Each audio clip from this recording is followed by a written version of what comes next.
Howdy y'all. Welcome to Al's Outdoors. Somebody wanted to see a better look at these calls that I've made. And there's walnut. I didn't make the tone board on that one. And inlaid some cedar into it.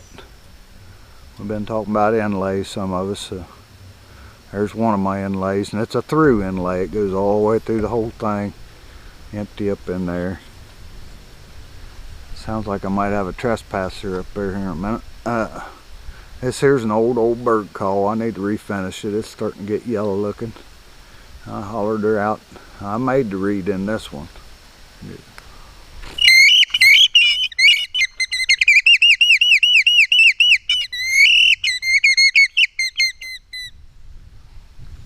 Always did like that call.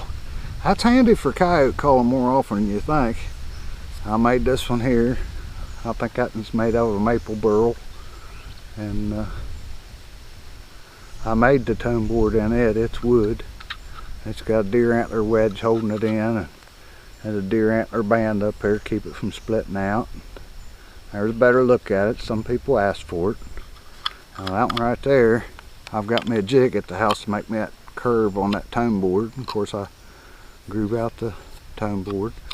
It's been a long time since I've used it, but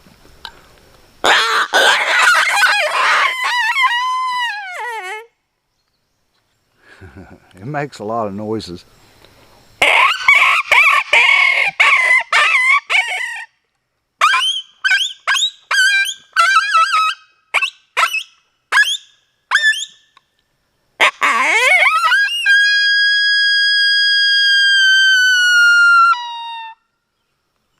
Now that last part, that's called a pitch break.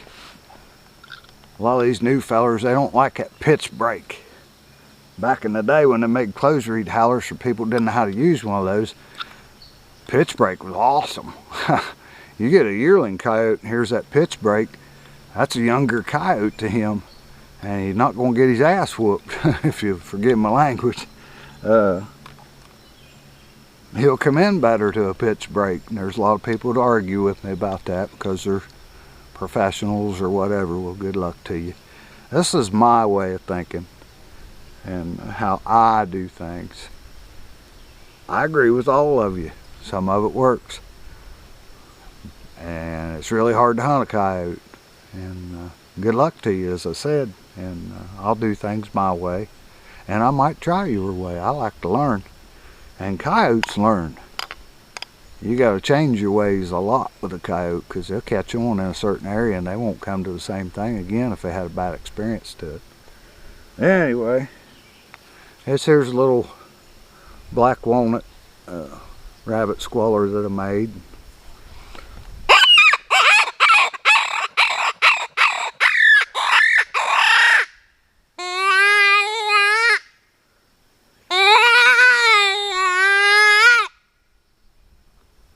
That's a fawn deer right there. Now you heard that, right? A lot of people, when they do a fawn distress, they go,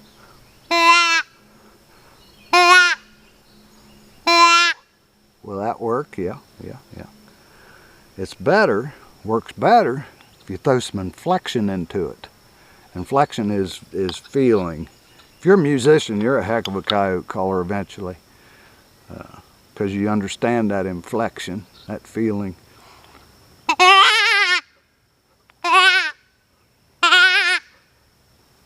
Hear the difference between and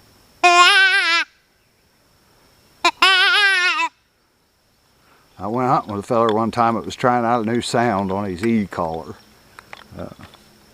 It was a crying baby. I think I forget which state we was in, Pennsylvania or something, but he tried that all day long. He said, I don't understand why they won't come to that. I laughed. He said, what's so funny? And I said, that baby's not dying. It's the inflection of his voice. He's hungry and he's hollering for his mama. Ain't no coyote wants to come to an angry mom. And makes you think, don't it? Sounds kind of sick of me to say something like that.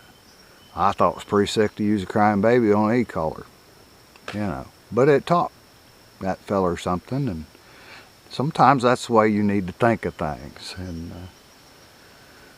typically, and I'm going all over the place here on you to see if you like this. If you don't, you let me know. That typically a coyote will bed down, if the surroundings will allow, on a south-facing slope in the cold weather, because it gets the most sun, and vice versa. If it's hot outside, he wants to stay cool. You have to think of it in a generalization like that, because it's, you know, it's kind of like the prevailing wind. It's mostly true. And what they do is, from my experience now, that's my experience, they're kind of like a crow. They lay out a scout. They'll put a scout in locations around them when they're denned up, when they're in their family groups. They'll lay them out in a way that nothing can really get to them without someone in the pack being alarmed. And one little tiny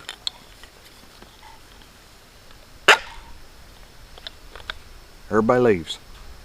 That's all it takes.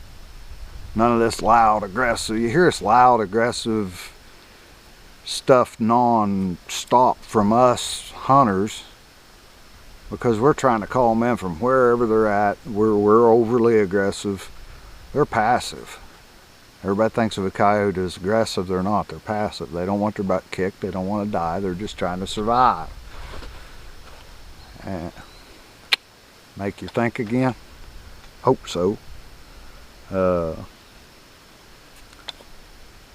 If you was to tease your dog at the house and pretend like he's going to hit one of your kids, more than likely your dog's going to bark at you, but his tail be wagging.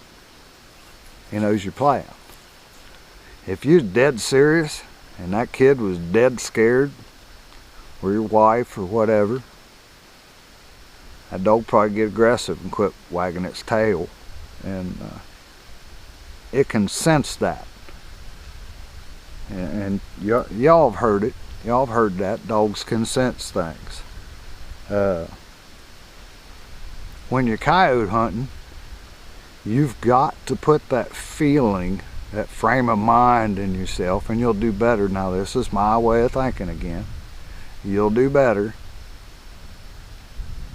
I don't know how to describe it exactly. You can't go out there, I'm gonna kill you.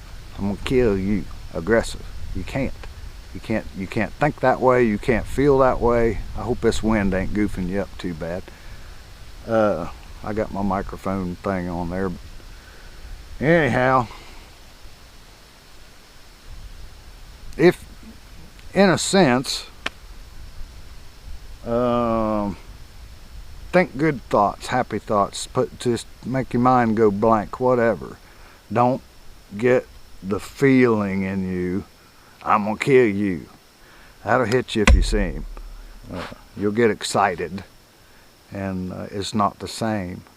But if that coyote senses danger, he's gonna stay away from it.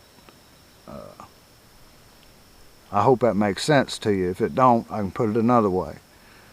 Have you ever drove through the country and you see a whole bunch of deer in somebody's yard?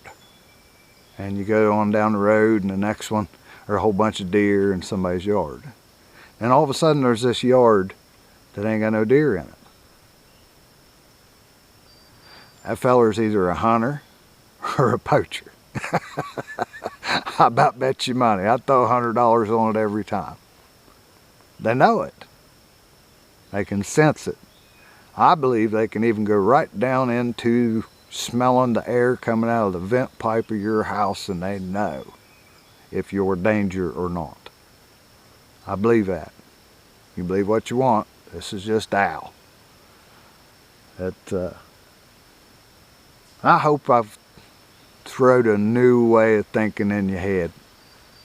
You know, think outside the box a little bit, and use that inflection Use that feeling. It ain't just take your gun and go out and kill one. Hope you learned something. If you like this, let me know. We'll do some more of it. We'll catch you later. Always share your fire.